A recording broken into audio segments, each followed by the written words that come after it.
সুপ্রিয় শ্রোতা, গল্প পাঠের আসর চ্যানেলে শুনতে যাচ্ছেন আনোয়ার পাশা রচিত রাইফেল রুটি অওরাত উপন্যাসটির ষোড়শ পর্ব। আমি ওয়ারা করিম, সাথে থাকুন।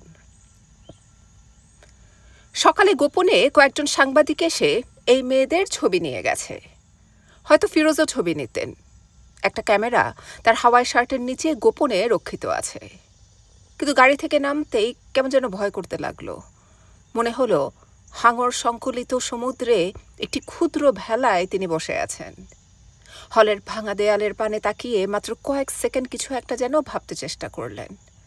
অতঃপর গাড়িতে স্টার্ট দিতে দিতে বললেন, না ভাবি, যেতে পারবেন না, ভয়াবহ অবস্থা। অবস্থার ভয়াবহতা নিয়ে কেউ আর কোনো প্রশ্ন তুললেন না। গাড়ি এগিয়ে গেল, কিন্তু বেশি দূর এগোতে পারল না। বিশ্ববিদ্যালয়ের ছাত্র শিক্ষক কেন্দ্রের কাছে সেনাবাহিনীর দুজন জওয়ান পথ আটকাল। সামনে দুখানা গাড়ি দাঁড়িয়েছিল। ফিরোজের গাড়ি হলো ৩ নম্বর। পরক্ষণে আরেকখানা গাড়ি এসে থামল ফিরোজের পেছনে। ফিরোজ দেখলেন কেবল তাঁর গাড়ি ছাড়া প্রত্যেকটিতেই একটি করে ছোট পাকিস্তানি পতাকা শোভা পাচ্ছে। আর সামনের গাড়িটার নম্বর দেখলেন উর্দুতে লেখা। গতকালও গাড়ির নম্বর ছিল সব বাংলাতে, এক রাতেই তা পাল্টে উর্দু হয়ে গেল। আরেক রাত পেরোলে বাংলার পরিবর্তে সবই উর্দু হয়ে যাবে নাকি? এইভাবে বাংলার অস্তিত্ব এই বিলুপ্ত করার খোয়াব দেখছে নাকি আমাদের মুসলিম বেরাদরগণ? সেই গুড়ে বালি। কিন্তু এটা কি মুশকিলে পড়া গেল? পাকিস্তানি পতাকা লাগিয়ে গাড়ি বের করতে হবে এমন তো জানা ছিল না ফিরোজের। এর জন্য আবার শাস্তি পেতে হবে না তো? হলে তা কী ধরনের? মনে মনে একটু তিনি ঘাবড়ে গেলেন বইকি, কিন্তু ঘাবড়াবার সময় তো ছিল না। এখন কৈফিয়ত দিতে হবে। হ্যাঁ, গাড়ি সার্চ হবে, সে পরের কথা। তার আগে কৈফিয়ত দাও। তোমার গাড়িতে ঝান্ডা নেই কেন? জানতাম না বললে রেহাই মিলবে না, ফিরোজ জানতেন। অতএব বুঝতে চেষ্টা করলেন। সকলেরই গাড়িতে পতাকা লাগানোর অধিকার তো নেই, সে অধিকার থাকতেও নেই। ফিরোজ পরিষ্কার ইংরেজিতে তার বক্তব্য পেশ করলে পাকিস্তানি জওয়ান তার কিছুই বুঝল না। তবু প্রচুর বুঝেছে এমনি ভান করে বলল, নেহি, তুম হামারা সাথ মে চলো। তোমার ওসব কিছুই শুনতে চাইনে, আমার সঙ্গে চলো। যেতে হলো। দুজন মহিলা ও ৩ জন শিশু নিয়ে ফুটপাথের উপর একাকী চুপচাপ দাঁড়িয়ে রইলেন সুদীপ্ত। ফিরোজ গেলেন বিশ্ববিদ্যালয়ের ছাত্র শিক্ষক কেন্দ্রের অভ্যন্তরে, যেখানে সেনাবাহিনীর একজন মেজর ছিলেন। এবং ফিরোজের সৌভাগ্য, মেজরটি ছিলেন করাচির অধিবাসী, জাতিতে বলুচ। তিনি ফিরোজের বক্তব্য শুনলেন এবং জওয়ানটিকে আদেশ দিলেন, গাড়ির ঝান্ডা থাকার দরকার নেই, যাও। জওয়ানটি ফিরে এসে প্রত্যেকটি গাড়ি থেকে পতাকা নামিয়ে ফেলার হুকুম জারি করল। কিন্তু ফিরোজের পেছনের গাড়িটা ছিল হাইকোর্টের একজন জাস্টিসের। তার গাড়ি থেকেও পতাকা নামাতে হবে নাকি? না বললেও চলে, তার গাড়িতে পাকিস্তানের জাতীয় পতাকা ছিল না, ছিল হাইকোর্টের নিজস্ব পতাকা। এ আবার কি ধরনের ফিলাগ? জওয়ানটি কয়েক সেকেন্ড পতাকাটাকে দেখল এবং ভাবল, স্বাধীন বাংলার পতাকা সে বিস্তর দেখেছে, এটা সে জিনিস নয়। তবে কোনো বিদেশি কূটনীতি মিশনের পতাকা? না তো, গাড়ির মালিক এই তো দাঁড়িয়ে আছেন, দিব্যি মালুম হচ্ছে দেশি আদমি এবং বাঙালি। তাহলে ধুর, আর চিন্তা করা যায় না। গাড়িতে পতাকা থাকবে না কারো, মেজর সাহেব বলে দিয়েছেন, ব্যাস ওই নিয়মই চলবে, পতাকা নামিয়ে ফেলো। নীরবে পতাকা নামিয়ে গাড়ির ভেতর রাখা হলো। আইনের বিচার যেখানে নেই, সেখানে বিচারকের সম্মানই বা থাকে কোথায়? অতঃপর গাড়ি সার্চ করার পালা। ফিরোজদের গাড়িতে আলপনা আঁকা একটা লক্ষ্মীর ভাঁড় দেখেই এক লাফে 2 পা পিছিয়ে গেল জওয়ানটি। ওরে বাবা, বোমা নাকি? না, ওটা বোমা যে নয় সেটা প্রমাণ করতে হিমশিম খেতে হলো ফিরোজকে, এবং শেষ পর্যন্ত ভেঙে দেখিয়ে তবে রেহাই পাওয়া গেল। লক্ষ্মীর আলপনা দেওয়া সুন্দর গোল ভাঁড়টা চারদিকে বন্ধ, কেবল একটি ফুটো দিয়ে ভেতরে পয়সা ফেলা যায়। ভাঁড়টা এলার ভারী পছন্দ হওয়ায় আজ সকালেই মীনাক্ষী ওটা তাকে উপহার দিয়েছেন, এবং খালা তখন তো আর এমনি দেওয়া যায় না, ওর মধ্যে 5 টাকার একখানা নোটও দিয়েছিলেন। ফিরোজ ওটাকে ফুটপাথে ভেঙে দিতেই নোটটা ছিটকে পড়ল একপাশে। তাজ্জব কা বাত, বোমার ভেতর থেকে টাকা বেরিয়ে আসতে জওয়ানটি কখনো দেখেনি। তাড়াতাড়ি সে নোটখানা কুড়িয়ে নিয়ে ফিরোজদের একখানা সেলাম ঠুকে সরে দাঁড়ালো। আব চালা যাইয়ে। তারা চলতে শুরু করল। চুপচাপ সকলে চড়ে বসল গাড়িতে। কথা বলার প্রবৃত্তি কারো নেই, কিন্তু ফিরোজের মনের জোর বোধ হয় মোটামুটি বজায় ছিল।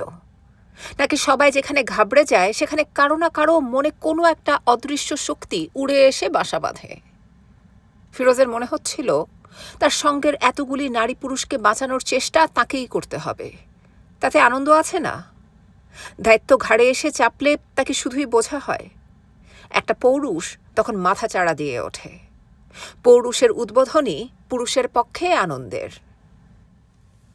একটু এগিয়ে গিয়ে একপাশে কতকালের প্রাচীন কালী মন্দির, আর এক পাশে বাংলা একাডেমি। দুটোই ছিল ওদের চক্ষুশূল।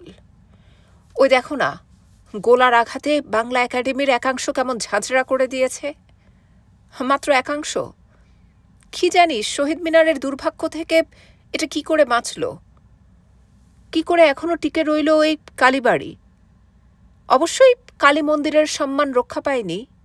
পাকিস্তানি দুর্বৃত্তরা ওর ভেতরে প্রবেশ করেছিল। সেখানে সেবায়েত কতজন ছিলেন কেউ জানে না, কিন্তু হানাদাররা জীবিত একটাকেও রাখেনি। শেষ পর্যন্ত কালী মন্দিরটাকে রাখবে তো? না রাখতেও পারে। বাইরের জগতের সামনে এতগুলি সেবায়েত হত্যার কৈফিয়ত খাড়া করতে হবে না? বিচ্ছিন্নতাবাদীরা মন্দিরে প্রবেশ করে সেখান থেকে পাক ফৌজের উপর গুলি চালাচ্ছিল। অগত্যা পাক ফৌজকে তখন কামান দাগাতে হয়েছিল মন্দির লক্ষ্য করে। তার ফলেই মারা গেছেন মন্দিরের সেবায়েতগণ। বিশেষ করে ওই সেবায়েতগণকেই হত্যা করা আমাদের সেনাবাহিনীর অভিপ্রায় ছিল না। এই ধরনের কোনো যুক্তির আড়ালে নিজের অপকর্মের সাফাই গাওয়ার দরকার ওই দুর্বৃত্তদের অতি শীঘ্রই হতে পারে। তখন প্রশ্ন উঠবে, তোমাদের কামানের গোলা বেছে গিয়ে কেবল মানুষ হত্যা করল? মন্দিরের গায়ে তার বিশেষ কোনো আঁচড়ই লাগল না? হে কেমন কথা! অতএব শীঘ্রই হয়তো দেখবে। সুদীপ্ত কথা তুলেছিলেন, মন্দিরের কিয়দংশ ভেঙে রেখে দেবে ওরা, অথবা গোটা মন্দিরটাকেই গোড়াশুদ্ধ উপড়ে ফেলতে পারে। তখন বলতে পারবে ওখানে মন্দিরই ছিল না কোনো কালে। অতএব সেবায়েত হত্যার কথা শত্রুদের বানানো কাহিনী। বেকুবদের পক্ষে কিছুই অসম্ভব নয়। ওই মন্দিরের কত ছবি কতজনের কাছে আছে সে হিসেব হয়তো মনেই থাকবে না। আরেকটু এগোতেই শেরে বাংলা ফজলুল হকের মাজার, তার পাশে হোসেন শহীদ সোহরাওয়ার্দী ও খাজা নাজিমুদ্দিন। জীবদ্দশায় ফজলুল হক ও সোহরাওয়ার্দী পূর্ব বাংলার স্বার্থ নিয়ে কথা বলেছিলেন। নানাভাবে নানা সময়ে সেজন্য তাদেরকে পাকিস্তানের কেন্দ্রীয় সরকারের কোপ দৃষ্টিতে পড়ে লাঞ্ছনা সইতে হয়েছিল। পক্ষান্তরে খাজা নাজিমুদ্দিনের সমগ্র জীবনে একটি কর্মও নেই যার সঙ্গে বিশেষ করে বাঙালির স্বার্থ জড়িত ছিল। অতএব এই দুই দেশনায়কের পাশে খাজা নাজিমুদ্দিনের নাম উঠতেই পারে না। এই নিয়ে ক্লাবের আড্ডায় একদিন তর্ক উঠেছিল। মাজারের কাছে আসতেই সে কথা সুদীপ্তর মনে পড়ল। না, নিজে তিনি তর্কে যোগ দেননি, কেননা ওইসব রাজনীতির ব্যাপার তিনি ভালো বোঝেন না। বস্তুত তিনি তাই মনে করেন। তাই চুপচাপ সেদিন শুনেছিলেন ওদের কথা। একজনের বক্তব্য ছিল, শেরে বাংলা সোহরাওয়ার্দীর সঙ্গে নাজিমুদ্দিনের মাজার কেমন খাপছাড়া দেখায়, বরং ওটা করাচিতে জিন্না কিংবা লিয়াকত আলীর পাশেই বেশি মানানসই হতো। তা যদি বলেন তবে সোহরাওয়ার্দীর কবর হওয়া উচিত ছিল কলকাতায়। শরৎ বোসের সঙ্গে স্বাধীন যুক্ত বাংলার কথা তুলে একসময় ভদ্রলোক জন্মলগ্নেই পাকিস্তানকে ছুরিকাঘাত করতে চেয়েছিলেন, এবং ঠিক ওই কাজটির জন্যই সোহরাওয়ার্দীর আর সকল ভুলভ্রান্তি চাপা পড়ে যাবে এবং ভবিষ্যতে তিনি বাঙালির কাছে ন্যাশনাল হিরোর মর্যাদা পাবেন। প্রতিপক্ষ এ কথায় ক্ষিপ্ত হয়েছিলেন। ঘটনাটা 1969 মার্চের। তখন পর্যন্ত পাকিস্তানের সঙ্গে সম্পর্ক ছেদ করার কল্পনা কারো মাথায় ছিল না। কোনো কালেই কি সে কল্পনা কারো মাথায় জাগত? 71 এসে যদি ইয়াহিয়া টিক্কার গণহত্যা শুরু না হতো তাহলে? 25শে মার্চের ওই হত্যাকাণ্ডের পর সোহরাওয়ার্দী, শরৎ বসুর সেই স্বাধীন সার্বভৌম বাংলাদেশের চিন্তা এখন অধিকাংশ বাঙালি বুদ্ধিজীবীকে পেয়ে বসেছে। বুদ্ধিজীবীদের দোষ নেই। পাকিস্তানিরা তো প্রমাণ করে দিয়েছে বাংলা ও পাকিস্তান দুটো আলাদা দেশ। বাংলাকে ওরা যদি বিদেশি না ভাববে তাহলে এমন নির্বিচার গণহত্যা সেখানে চালাতে পারে? যতই অমানুষ হোক, নিজের দেশের লোককে এমন কুকুর শেয়ালের মতো তাড়িয়ে ধরে মারতে পারে কেউ? ওরা হাইকোর্টের কাছে গাড়ি ঘুরিয়ে শান্তিনগরের দিকে মোড় নিলেন। রাজারবাগ পুলিশের সদর দফতর দেখলেন। দেয়ালে প্রকাণ্ড আয়তনের গর্তগুলি পশ্চিম পাকিস্তানিদের বিকট মুখভঙ্গির প্রতীক হয়ে তাদের দিকে ব্যঙ্গ ছুঁড়ে দিচ্ছে। বাংলাদেশের বাড়িঘরগুলির উপর কি অবাধ অধিকার! যেখানে ইচ্ছে কামান দেগে বড় বড় ফুটো বানিয়ে দাও, যেখানে ইচ্ছে আগুন দাও, ধুলোর সঙ্গে মিশিয়ে দাও, যা তোমার মর্জি। মনে মনে অসম্ভব রকমের তেতে উঠলেন ফিরোজ। ওদের মর্জির উপর আমাদের জীবন! ইস, কিভাবে আগুন দিয়ে সারা এলাকাটাকে জ্বালিয়েছে! পুলিশরাও সব আওয়ামী লীগের লোক ছিল নাকি? সকালবেলার হাসিম শেখের কথা সুদীপ্ত স্মরণ করলেন। আর ফিরোজ তখন ভাবছিলেন, এখানে কয়েকটি ছবি নেওয়া যায় না? হোরে বাবা, লোহার টুপিধারী খবিশগুলো রাইফেল হাতে কিভাবে তাদের পানে তাকাচ্ছে দেখেছ? অন্য কেউ কোথাও না থাক, খবিশগুলো ঠিকই আছে। ফিরোজ তার গাড়ির গতি সামান্য একটু মন্থর করেছিলেন মাত্র, একেবারে থামাননি। কিন্তু একজন সৈনিক তাকে একেবারেই থামবার নির্দেশ দিল। অগত্যা থামতে হলো। বিশ্ববিদ্যালয় এলাকার মতো এখানেও আবার গাড়ি তল্লাশি হবে বোধহয়।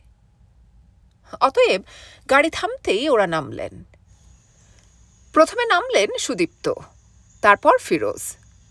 এবং ফিরোজ নেমে মেয়েদের পথ করে দিতে গেলেন, কিন্তু থমকে গেলেন সুদীপ্তর অবস্থা দেখে। সুদীপ্ত নামতেই রাইফেলের নল এসে ঠেকেছিল তার বুকে। গুলি করবে নাকি? ফিরোজ বিবর্ণ হয়ে গেলেন। কি অদ্ভুত প্রশ্ন রে বাবা! তুম বাঙালি হ্যায় না বিহারি হ্যায় না হিন্দু হ্যায়, বলো।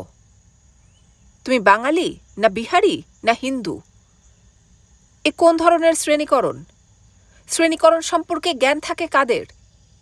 কিন্তু এত সব প্রশ্ন নিয়ে আন্দোলিত হবার অবকাশ তখন সুদীপ্তর ছিল না।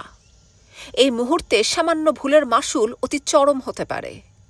তিনি এ ব্যাপারে ইতিমধ্যেই কেমন একটা অলৌকিক শক্তি আয়ত্ত করেছেন যেন। ঠিক সময়ে ঠিক উত্তরটি মুখে এসে যায়। তিনি বললেন, হাম মুসলমান হ্যায়, হাম পাকিস্তানি হ্যায়। কিন্তু না, এই উত্তরে পাকিস্তানি জওয়ান খুশি হল না। এ ধরনের ঘোরানো পেঁচানো জবাব সে জানেন। কেউ তেমন জবাব দিলে তা সে বরদাস্ত করতেও রাজি নয়। অতএব সুদীপ্তকে একটা ধমক খেতে হলো। ওসব চলবে না, সোজা আমার জবাব দাও, সিধা বাত কাহো। সুদীপ্ত তখন সিধা কথাই বললেন। না, সবটাই তার সত্য নয়, কিছুটা সত্য এবং অনেকখানি মিথ্যা। তিনি বললেন, তিনটের কোনোটাই তিনি নন। তিনি কলকাতা থেকে এসেছেন, তিনি মুহাজির। তবে তার পূর্বপুরুষ বিহারি ছিলেন বটে, কিন্তু দাদার আমল থেকে ঢাকায় আশ্রয় নিয়েছেন।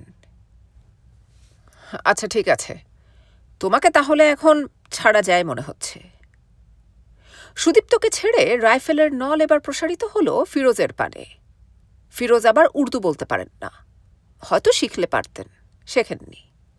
পশ্চিম পাকিস্তানিরা যেমন বাংলা শিখতে চায় না, তেমনি আমাদের উর্দু শিখতে চাওয়া উচিত নয়। এমনি একটি যুক্তি ফিরোজের দিক থেকে ছিল। কিন্তু ফিরোজের যুক্তি সকল বাঙালি মানেন না। তারা পাল্টা যুক্তি খাড়া করেন। তুমি অধম, তাই আমি উত্তম হইব না কেন? হ্যাঁ, তাই হও, চিরকাল উত্তম হতে গিয়েই তো মরেছ বাবা। কিন্তু এখন যে ফিরোজেরই মরণ। সুদীপ্ত চট করে বলে উঠলেন, ও আদমি মেরা গাড়ি কা ড্রাইভার হ্যায়। হ্যাঁ, ড্রাইভার হতে পারে। প্যান্ট ও হাওয়াই শার্ট খুব একটা কেতা দুরস্ত নয়, এমন পোশাক ড্রাইভারদেরও হতে পারে। সুদীপ্তকে একটা সালাম ঠুকে সৈনিকটি তার সস্থানে দাঁড়াতে গেল। মালিবাগের মোড়ে এইখানে ফারুক ইকবালের কবর ছিল না? এই তো কয়েকদিন মাত্র আগে মিছিল পরিচালনা করার সময় পাকিস্তানি জওয়ানদের গুলিতে নিহত হয়েছিল তরুণ কলেজ ছাত্র ফারুক ইকবাল। তার স্মৃতিকে অমর করার জন্যই তো এইখানে মালিবাগের মোড়ে এই ক্ষুদ্র গোল পার্কে তার কবর দেওয়া হয়েছিল। সে তো এই মার্চ মাসেরই কথা। কিন্তু কবরও চুরি যায় নাকি? সত্যই ওরা ফারুক ইকবালকে কবর থেকে চুরি করেছে? কেবল স্তূপাকার ইটগুলি কোনো মতে এখনো কবরের সাক্ষ্য বহন করছে মাত্র। হায় হায়, হ্যাঁ, এতদিন কি পড়েছিল কবরে? কয়েকখানা হাড় বই তো নয়। তা হোক, তবু তো বিপ্লবীর হাড়। প্রত্যেকটি বিপ্লবী দধিচি। দধিচির হাড়ে বজ্র নির্মিত হয়েছিল। সেই বজ্র যা দিয়ে অসুর ধ্বংস করে স্বর্গের পুনরুদ্ধার সম্ভব হয়েছিল দেবতাদের পক্ষে। পাকিস্তানিরা অসুর ছাড়া আর কি? কিন্তু একটি বিপ্লবীর কঙ্কাল চুরি করে তারা কি করবে? ফারুক তো একজন নয়। ফারুকের মা তো কান্নাজড়িত কণ্ঠে সে কথাই বলেছিলেন ফারুকের বন্ধুদের লক্ষ্য করে, তোমাদের মধ্যে আমার ফারুক বেঁচে রইল বাবারা। তোমরা আমাকে মা ডেকেছ, তোমাদের মধ্যেই ফিরে পেয়েছি আমার ফারুককে। হ্যাঁ, বাংলাদেশ আজ শত শত ফারুকে ভর্তি হয়ে গেছে। সুদীপ্ত মনে মনে ফাতেহা পাঠ করলেন। ফিরোজের কিন্তু সে কথা মনেই এলো না। কি করে প্রতিশোধ নেওয়া যায় সেই কথাটাই তীব্রভাবে কয়েকবার ঘুরপাক খেল তার মনের মধ্যে। আর মেয়েরা? বিশ্ববিদ্যালয়ের ছাত্র শিক্ষক কেন্দ্রের কাছেই তারা মুখ বধির হয়ে গেছেন। মীনাক্ষী তো বটেই। আমিনাও মনে মনে আল্লাহকে ডেকে চলেছেন চোখ কান বন্ধ করে। ফিরোজ তার বন্ধু ও বন্ধুপত্নীকে নিয়ে তার চাচার বাসায় উঠলেন। মালিবাগের একটা গলিতে ফিরোজের এক চাচা থাকেন। তার বাপের চাচাতো ভাই, জামাতে ইসলামের সমর্থক। কিন্তু তাতে কি? ওতে চাচা ভাইপোর সম্পর্কে কখনো ফাটল সৃষ্টি হয়নি। আওয়ামী লীগের প্রবল আধিপত্যের সময় চাচা দিব্যি দাড়িতে হাত বুলিয়ে ঘুরে বেড়িয়েছেন। ভাইপো ফিরোজ থাকতে তার ভাবনা কি? ভাইপোকে আভাসও দিয়েছিলেন জামাতে ইসলামের সাথে সম্পর্ক ত্যাগ করবেন তিনি। মাওলানা মওদুদি আর আগের মতো নেই। তিনিও খালি পশ্চিম পাকিস্তানেরই স্বার্থ দেখছেন। ওই দলের সাথে আর সম্পর্ক রাখা যায় না। না, এ কথা ফিরোজ 16 আনা বিশ্বাস করেছিলেন এমন নয়। কেবল এইটুকু বুঝেছিলেন যে চাচা তার সাহায্য চান। জামাতে ইসলামের কাজ করেছেন বলে আওয়ামী লীগকে ভয় পাচ্ছেন তিনি। হ্যাঁ, যেভাবে ওই জামাতে ইসলাম নির্বাচনের সময় আওয়ামী লীগের কুৎসা রটিয়েছিল, তাতে নির্বাচনের পর তার ভীত হওয়ার কিছু কারণ ছিল বইকি। কিন্তু আওয়ামী লীগ চাচা তোমাদের মতো পার্টি নয়, ফিরোজ মনে মনে বলেছিলেন আর হেসেছিলেন। তোমরা বৃথাই ভয় পাচ্ছ চাচা। অবশ্য তোমরা জিতলে আওয়ামী লীগকে একেবারে যে 7 ঘাটের পানি খাওয়াতে, সেটা তোমরাও জানো। তাই এখন নিজেরা সেই ভয়ে ভীত হচ্ছ। কিন্তু চাচা, আওয়ামী লীগ নির্ভেজাল গণতন্ত্রে বিশ্বাসী, এটা মনে রেখো। ফিরোজ মনে রেখেছিলেন। ব্যক্তিগতভাবে চাচা তার হিতাকাঙ্ক্ষী। সেই ধারণাতেই উঠে এসেছেন চাচার বাসায়। আমিনাকে নিয়ে নাজমা ভেতরে চলে গেছেন। এ বাড়িতে মীনাক্ষী নাজমা শুধুই নাজমা। মীনাক্ষী শব্দটা চাচা শ্বশুরের ভারী অপছন্দ। অতএব সুদীপ্ত শব্দটাও চাচার পছন্দ হবে না, এটা ফিরোজ জানতেন। তিনি সুদীপ্তর পরিচয় দিলেন এইভাবে। হ্যাঁ, ইনি শাহিন, ইউনিভার্সিটির একজন সিনিয়র লেকচারার, আমার বন্ধু। ইউনিভার্সিটির টিচার? এ তো বহুত ভয়ের কথা বাপ। ইউনিভার্সিটির কথা শুনলেই মিলিটারি আজকাল ক্ষেপে উঠতেছে।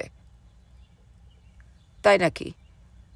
তাহলে তো চাচা তোমার বাড়িতে রাত্রি যাপনের বাঞ্ছাটা পরিত্যাগ করতে হবে।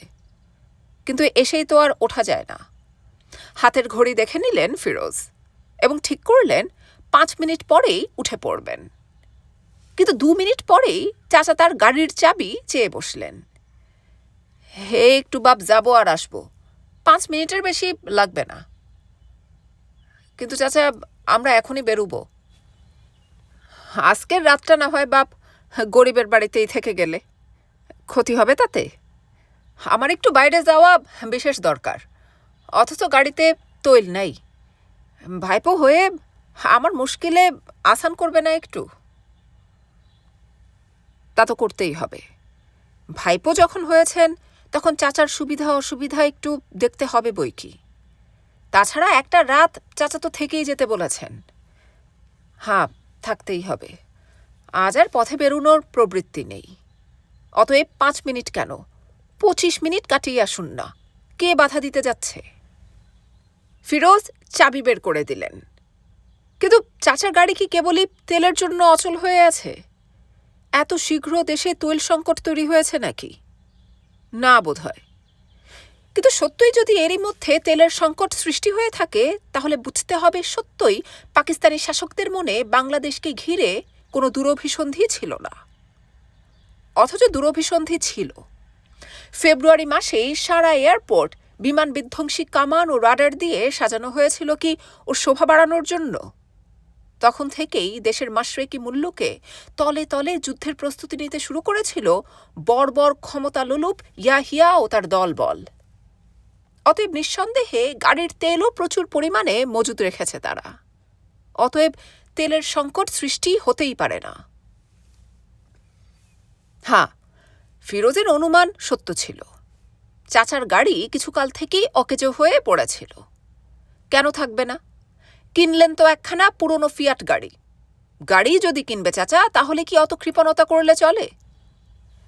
এইভাবে চাচাকে কেন্দ্র করে ফিরোজ সুদীপ্তর কাছ থেকে যেন বহু দূরে সরে গিয়েছিলেন। অতএব ফিরোজের পাশের সোফাতে বসে থেকেও সুদীপ্ত এখন ভীষণভাবে একাকী হয়ে পড়েছেন। কিন্তু ইচ্ছে করলেই তো এখন একটা কথা বলে তিনি ফিরোজকে নিজের সঙ্গী করে নিতে পারেন। এসো না ভাই, যতক্ষণ আছি আমরা একসঙ্গে থাকি। কিন্তু না, কিছু ভালো লাগছে না। একটি কথাও বলতে ইচ্ছে করছে না। কোনো মতে একটু ঘুমিয়ে পড়া যায় না এখন? মীনাক্ষী ভাবির সঙ্গের মেয়েটিকে চেনা মনে হচ্ছে। হ্যাঁ, তারই এক ছাত্রী, হামিদা। হামিদার কপালে সেই টিপ নেই। ফিরোজের চাচার বাড়িতে টিপ পরে আসার সাহস হয়নি বোধহয়। কিন্তু বাড়িতে আসার তার দরকারটাই বা কি? চট করে ফিরোজের চাচার সঙ্গে হামিদার কোনো আত্মীয়তার কথা সুদীপ্তর মনে এলো না। হয়তো প্রতিবেশী হবে, হয়তো মীনাক্ষীদের সঙ্গে আগে থেকে জানাশোনা আছে। মেয়েটি সুদীপ্তর দিকে তাকালো না, নাকি তার অজ্ঞাতে একসময় তাকিয়েছিল, তিনি টের পাননি। হ্যাঁ, না না, তা কি হয়? তার কোনো ছাত্র বা ছাত্রী তাকে দেখে না চেনার ভান করবে, এটা হতেই পারে না। নিশ্চয়ই মেয়েটি তাকে দেখেইনি। মীনাক্ষী তার স্বামীর সঙ্গে মেয়েটির পরিচয় করিয়ে দিল। একে চেনো? একটু দূর সম্পর্কে আমার মামাতো বোন। তোমার চাচা আবার এর মায়ের খালাতো ভাই। এবার অনার্সে 2nd ইয়ার। আদাব দুলা ভাই। আদাব। এখানে তোমরা কবে এসেছ? তোমরা নয়, তুমি। ও একাই এসেছে, সপ্তাহখানেক হলো। থাকতো রোকেয়া হলে। রোকেয়া হল থেকে অবশ্য নিজের ইচ্ছায় সে এখানেই আসেনি। বোনের টেলিগ্রাম পেয়ে ফিরোজের চাচা নিজে গিয়ে হামিদাকে তার বাসায় নিয়ে এসেছেন, অর্থাৎ বাঁচিয়েছেন। হলে থাকলে কী দশা হতো ফিরোজ জানেন না। আসবার পথে সাহস করে হলের মধ্যে ঢুকতে পারলে তবু কিছুটা টের পেতেন। তিনি শুধালেন, শেষ পর্যন্ত তোমাদের হলে কজন মেয়ে ছিল জানো নাকি? ঠিক জানি নে, 12-14 জন হতে পারে। ওদের ভাগ্যে কী যে ঘটেছে কে জানে। হ্যাঁ, এখনো সব খবর সকলে জানে না। একটা জনরব ছড়িয়েছে যে 12-14টি মেয়ে মারা গেছে, আর ধরে নিয়ে গেছে 10-12 জনকে। কিন্তু হামিদার উক্তিতেই ফিরোজ বুঝলেন অত মেয়ে হলে ছিল না। স্যারদের খবর কিছু জানেন দুলাভাই? শুনেছি 12-15 জন মারা গেছেন। আমি তো সকলকে চিনি নে, নামও মনে নেই সকলের। এই অবস্থায় মনে রাখা সম্ভবও নয়। তবু যে কয়েকজনের নাম মনে ছিল ফিরোজ বলে গেলেন। ডক্টর গোবিন্দচন্দ্র দেব, অধ্যাপক মনিরুজ্জামান, ডক্টর জ্যোতির্ময় গুহ ঠাকুরতা, ডক্টর ফজলুর রহমান, ডক্টর মুক্তাদির, আর নাম মনে আসছে না। ফিরোজ থামলেন। হামিদা শুধালো, সুদীপ্ত স্যার? সুদীপ্ত মানে সুদীপ্ত শাহীন? তারও মৃত্যু সংবাদ রটেছে নাকি? ফিরোজ বললেন, কোন সুদীপ্তর কথা বলছো তুমি? তোমার সামনেই তো একজন সুদীপ্ত বসে আছেন। হোমা তাই তো, সুদীপ্ত স্যারই তো। হামিদা ভালো করে তাকিয়ে এবার চিনতে পারল, কিন্তু প্রথমে চিনতে পারেনি। এ কি চেহারা হয়েছে স্যারের! হামিদা তাড়াতাড়ি উঠে গিয়ে পায়ে হাত দিয়ে সালাম করল। ফিরোজ বলল, হামিদার অন্যায় কিছু হয়নি সুদীপ্ত। এই কদিনে একেবারে অন্যরকম হয়ে গেছো তুমি। তার উপরে আজ সেইব করনি, এবং দুপুর অবধি ঘুরে ঘুরে চেহারাকেও কেমন ক্লিন্ন করে তুলেছ। তুই সুদীপ্ত ভাইয়ের ছাত্রী? মীনাক্ষী বললেন। তুই না হিস্ট্রি নিয়েছিলি শুনেছিলাম। প্রথমে তাই কথা ছিল বটে, তবে শেষ পর্যন্ত ইংরেজিতেই ভর্তি হয়েছে সে। কিন্তু সে কথা হামিদা আর বোনকে বলতে পারল না। সে ততক্ষণে কেঁদে ফেলেছে। যার মৃত্যুর সংবাদ দ্রুত জেনে সারা চিত্ত বেদনা মথিত হয়েছে, সহসা তাকে জীবিত দেখলে প্রাণে যে আনন্দ বাজে, সেই আনন্দের আঘাতেই উদ্গত অশ্রু হামিদার চোখে। কিন্তু হামিদা যা শুনেছিল তা শোনা কি অস্বাভাবিক ছিল? 23 নম্বর বিল্ডিং যেভাবে আক্রান্ত হয়েছে, তাতে ওর মধ্যে কারো কি বাঁচার কথা? ওই বিল্ডিংয়ের সকলেই মৃত বলে খবর রটেছিল। হামিদা নিজেকে সামলে নিয়ে বলল, স্যার, যখন শুনলাম আমাদের ডিপার্টমেন্টের মুর্শেদ স্যার, গুহ ঠাকুরতা স্যার এবং আপনি তিনজনেই জল্লাদদের হাতে খতম হয়ে গেছেন, তখন কি যে অবস্থা হয়েছিল আমাদের। মুর্শেদ স্যার নিখোঁজ, তার সম্পর্কে কেউ কিছু জানে না, তবে আমার ধারণা তিনি বেঁচে আছেন। আল্লাহ তাকে বাঁচিয়ে রাখুন। আফিয়ার কথা মনে আছে স্যার? আফিয়া দেখলে চিনতে পারবো। ছাত্রছাত্রী অনেককেই দেখলে চেনা যায়, কিন্তু নাম বললেই গোলমাল বাঁধে। অনেক মুখ ভেসে ওঠে, তার মধ্যে কোন নামটা কার তা ঠিক করা যায় না। স্যারকে নীরব দেখে হামিদা আরও পরিচয় দিল আফিয়ার। সে যে মেয়েটা স্যার, হাত ভরে চুরি পড়ে, আর কখনো ইংরেজিতে কথা বলে না। হ্যাঁ, মনে পড়েছে। হামিদা সেই মেয়ের কথা বলছে যাকে ইংরেজি বিভাগের ছাত্রী বলে মনে হয় না, বড় বেশি বাঙালিনি, আর আমাদের সঙ্গে এক গ্রুপে টিউটোরিয়াল ছিল। আর বলতে হবে না, এবার পুরোপুরি তাকে চিনেছেন সুদীপ্ত। তার স্বামী তো বিশ্ববিদ্যালয়েরই একজন শিক্ষক ছিলেন। কি হয়েছে তার? ওর স্বামীকে আর্মিরা মেরে ফেলেছে। ঘর থেকে ডেকে নিয়ে বাইরে আফিয়ার চোখের সামনে গুলি করে মেরেছে। গতকাল পাশের বাড়িতে সে তার ভাইয়ের কাছে উঠে এসেছে। এই সংবাদের আজ যেন কোনো গুরুত্বই নেই। কেউই গুরুত্ব দিল না আফিয়ার ট্র্যাজেডিকে। ছাত্রছাত্রীদের কোনো দুঃসংবাদ সুদীপ্তকে আদৌ স্পর্শ করেনি এমন কখনো ইতিপূর্বে হয়নি। কিন্তু আফিয়া তো কেবলই ছাত্রী নয়, তারই এক সহকর্মীর স্ত্রীও। কিন্তু আফিয়ার জন্য মনে তেমন প্রতিক্রিয়া হচ্ছে কই? অন্য সময় হলে 1969 খ্রিস্টাব্দে রাজশাহী বিশ্ববিদ্যালয়ের ডক্টর শামসুজ্জোহা মিলিটারির গুলিতে মারা গেলে কত বিক্ষোভ পড়ে গিয়েছিল, এবং তা কেবলই রাজশাহীতেই নয়, প্রদেশের সকল বিশ্ববিদ্যালয়েই। আর এখন যাকগে, সে কথা আর ভেবে লাভ কি?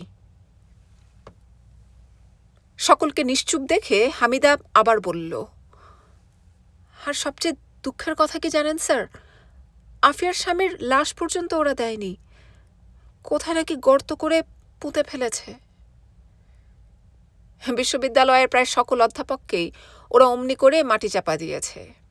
ধর্মীয় বিধান অনুসারে সৎকারটুকু পর্যন্ত করতে দেয়নি। কে জানে, হয়তো একই গর্তে একজন বিশ্ববিদ্যালয়ের অধ্যাপক শুয়ে আছেন কোনো পকেটমারের সঙ্গে জড়াজড়ি হয়ে। এমনটা করা কি উচিত হয়েছে?